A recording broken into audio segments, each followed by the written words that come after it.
লক্ষ্মীপুরের রায়পুর সরকারি কলেজে নবীন শিক্ষার্থীদের বরণ করতে এক অনুষ্ঠানের আয়োজন করে বাংলাদেশ ইসলামী ছাত্র শিবির। 2025-26 শিক্ষাবর্ষের একাদশ শ্রেণীর শিক্ষার্থীদের জন্য আয়োজিত এই অনুষ্ঠানে নৈতিক শিক্ষা এবং ক্যারিয়ার গাইডলাইনের উপর গুরুত্বারোপ করা হয়। অনুষ্ঠানে ছাত্র শিবিরের কেন্দ্রীয় ও স্থানীয় নেতৃবৃন্দ সহ জামাতে ইসলামীর জেলা শাখার নেতারা উপস্থিত ছিলেন। বিস্তারিত থাকছে হাসান আহমেদ ভুইয়ার তথ্যচিত্রে। লক্ষ্মীপুর জেলার রায়পুর সরকারি কলেজের 2025-26 শিক্ষাবর্ষের একাদশ শ্রেণীর শিক্ষার্থীদের বরণ করতে গত 23 সেপ্টেম্বর বাংলাদেশ ইসলামী ছাত্র শিবিরের কলেজ শাখা নবীন বরণ ও ক্যারিয়ার গাইডলাইন প্রোগ্রাম 2025 শীর্ষক এক অনুষ্ঠানের আয়োজন করে। রায়পুর সরকারি কলেজ ক্যাম্পাসে আয়োজিত এই অনুষ্ঠানে নবীন শিক্ষার্থীদের স্বতঃস্ফূর্ত অংশগ্রহণ দেখা যায়।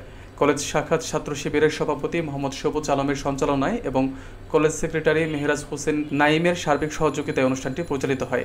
এতে প্রধান মেহমান হিসেবে ছাত্র শিবির কেন্দ্রীয় দপ্তর সম্পাদক সিবগাতুল্লাহ সিবগা এবং প্রধান অতিথি হিসেবে জামাতে ইসলামী লক্ষ্মীপুর জেলা শাখার নায়েবে আমির অ্যাডভোকেট নজির আহমেদ উপস্থিত ছিলেন।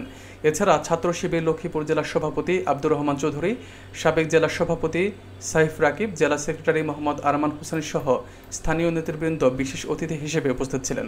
বক্তারা নবীন শিক্ষার্থীদের উদ্দেশ্যে বলেন যে তাদের কেবল পাঠ্য বইয়ে সীমাবদ্ধ না থেকে নৈতিক শিক্ষা, শৃঙ্খলা ও সৃজনশীলতায় মনোযোগ দিতে হবে। তারা আরও বলেন, দেশের নেতৃত্ব নেওয়ার জন্য শুরু থেকে নিজেদের সঠিকভাবে গড়ে তোলা এবং ভবিষ্যৎ ক্যারিয়ার সম্পর্কে পরিষ্কার ধারণা ও লক্ষ্য স্থির করা প্রয়োজন। অনুষ্ঠানে নবীন শিক্ষার্থীদের ফুল ও করতালির মাধ্যমে বরণ করে নেওয়া হয়। নবীন শিক্ষার্থীরা বলেন যে এই ধরনের আয়োজন তাদের মধ্যে নতুন উদ্দীপনা ও অনুপ্রেরণা যোগাবে। তোমার মনে করার কোনো কারণ নাই যে তুমি হয়তো বা এই যে সৎ জীবন যাপন করার কারণে আমরা হয়তো কিছু সময়ের জন্য পিছায় যেতে পারি। আলটিমেটলি কি পিছায় যাব?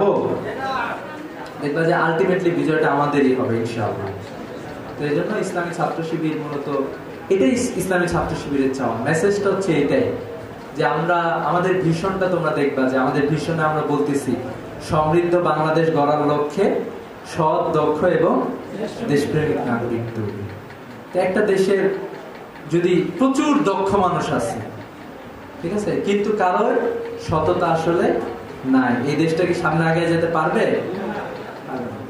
আবার প্রচুর সৎ মানুষ আছে কিন্তু এরা দক্ষ না, তাহলে কি দেশটা আগে যাবে সামনে?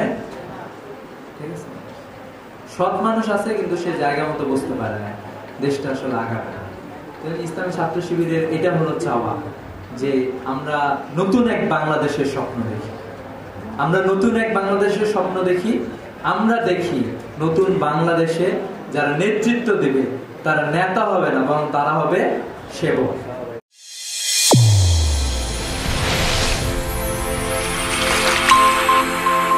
চ্যানেল A1 হৃদয়ের স্পন্দন।